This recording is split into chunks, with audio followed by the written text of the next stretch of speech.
ইরানের উপর একের পর এক হামলা করছে ইসরায়েল। আবার অন্যদিকে দশকের পর দশক যুক্তরাষ্ট্র নিষেধাজ্ঞা দিয়ে রেখেছে ইরানকে। তারপরেও ইরান মধ্যপ্রাচ্যের রাজনীতিতে এক শক্তিশালী এবং রহস্যময়ী খেলোয়াড় হিসেবে আবির্ভূত হয়েছে এবং নিজেকে অনিবার্য হিসাবে আবির্ভূত করেছে। কিন্তু এর পেছনের শক্তিটা আসলে কোথায়?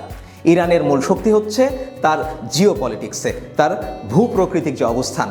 তার হাতে রয়েছে বিশ্বের সবচেয়ে শক্তিশালী হরমুজ প্রণালী। এই হরমুজ প্রণালী যদি বন্ধ করে দেওয়া হয় তাহলে বিশ্বের জ্বালানি বাজারে এক অস্থিতিশীলতা সৃষ্টি হয়। এই বার্গেনিং চিপটাকে কাজে লাগিয়ে সে বিশ্ব রাজনীতিতে এক ধরনের ট্রাম্প কার্ড প্লে করে। আবার তার যে ভূপ্রকৃতি, এটি কোনোভাবেই স্থলভাবে তাদেরকে আক্রমণ করার জন্য উপযোগী না।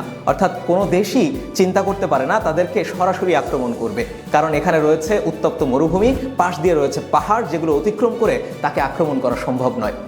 একই সাথে সে সস্তা ড্রোন এবং মিসাইল তৈরি করেছে, যার মাধ্যমে প্রতিপক্ষকে যুদ্ধ লম্বা করার মাধ্যমে তাদের খরচ বাড়িয়ে দেয়। ফলে ইসরায়েল কিংবা যুক্তরাষ্ট্র লম্বা সময় ধরে ইরানের সাথে যুদ্ধ করতে পারে না, কারণ ইরানের $20,000 তৈরি মিসাইলকে প্রতিরক্ষা হিসাবে নষ্ট করতে যুক্তরাষ্ট্রের খরচ হয় $40 লক্ষ।